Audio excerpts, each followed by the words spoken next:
carrying the Ebola virus, sneezing all over you, or there's somebody behind you is kicking the seat, or you got some obnoxious, and they've listed the main onboard etiquette violators, and I want to talk with Ken Jenkins here coming up in a couple of minutes about what maybe you can do about that if you find yourself in that situation. He joins us next on the Good Morning Show.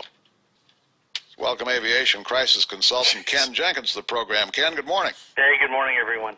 I saw this survey a while back. They asked airline passengers, what annoys you the most of onboard behavior? Number one is the rear seat kicker. I'm on board with that.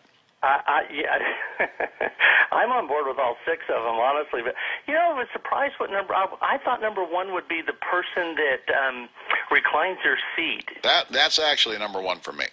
It is for me. And, Yeah. and I don't know about you. It's not so much that they recline their seat as that they feel that seat is like their favorite recliner at home, and the 300-pound person pushes that button and flops right back into you. Yeah. Well, I'm not so mad at that guy as I am the airlines for making, there's hardly any room anymore. Right. And you got a cup of hot coffee on that tray, and, sure. Here comes Jumbo with his seat back. Well, jeez. That's an interesting way to put that. There is certainly some culpability there on behalf of the airlines. That they're trying to make money after years of losing it, and I can appreciate them trying to make money. But at the same time, when you have less planes and more people and less a pitch between the seats, which means how cramped we are. Our knees are up to our chin. Everybody's trying to cram their overhead luggage or everything they own into the overhead bin. Well, and you know why that is. I mean, the whole thing is the irritant. There's an overreaching arch here, and that is just flying is irritating now.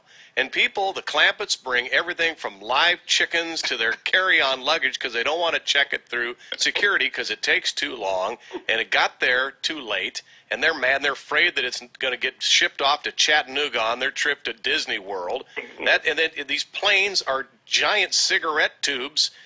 There's just no room in there at all. Plus, the flight attendants are not that nice, and you're late. And it takes forever to leave. It's so tedious. You just want to put the bullet behind your left ear every time you take off for the airport. Rosie, you feeling better now after that? Well, right. And then you got a 350-pound guy trying to squeeze into an 18-inch seat. He's annexing both sides of the three-a-side.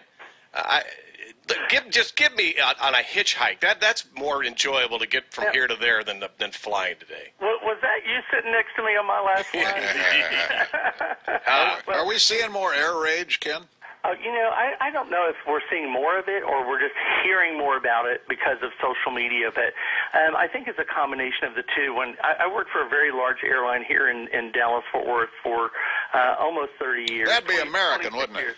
We also have Southwest here, too. So I'll let you pick between the two. But it was interesting because working in the safety department in emergency response, we would get notifications on maintenance issues and things of that nature, medical emergencies and things like that. But we did start to see an uptick in the number of unruly passengers on board. So to help the listeners, here's one thing a piece of advice. And because those pesky baggage fees I find annoying as well as anybody else, is many of the air carriers, you'll certainly want to check this out before you fly, but if you take your bag, your luggage to the gate and check your bag there, most airlines do not charge you if you check your bag at the gate because it helps free up the overhead space.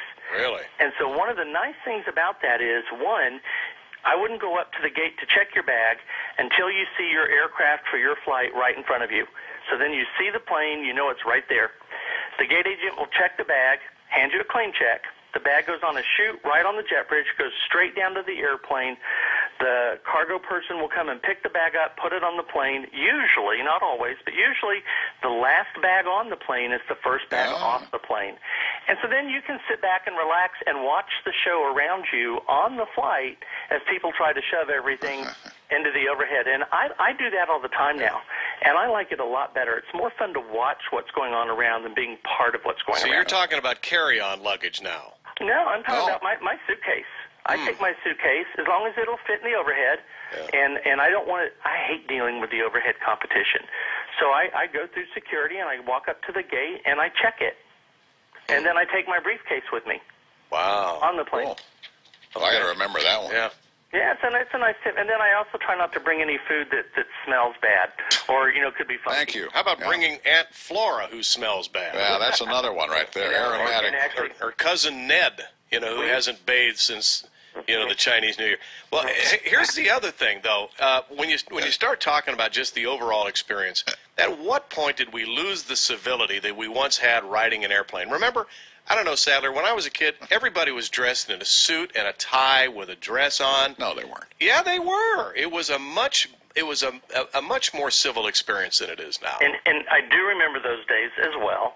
And, I think from a cost standpoint, when it became so economical to fly and there were so many choices to fly, and it's like I just booked a ticket to go to Washington, D.C. from Dallas-Fort Worth. It was $126 round trip. Yep, got to do it. 30 years ago when I started with the airline, it was not even $126. And people complain about airfares today. I'm like, they're just as low as they were almost 20, 30 years ago in some cases. Yeah. And so everybody's traveling now. It has become a common mode of transportation, and I think that's why we see what we see today. Just quickly, Ken, before we run, if you have a serious problem on a flight with a passenger who's really a pain and unruly and all that, what can be done about it at 30,000 feet?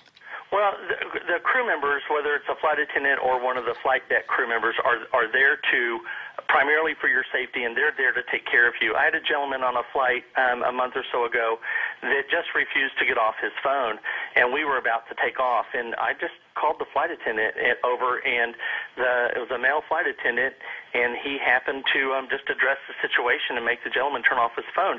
I asked him nicely, and he looked at me like, well, who are you? Yeah. And so I'm like, all right, well, then get somebody that will do it for you. And if you don't follow those flight attendant crew instructions, you're in violation of a federal regulation.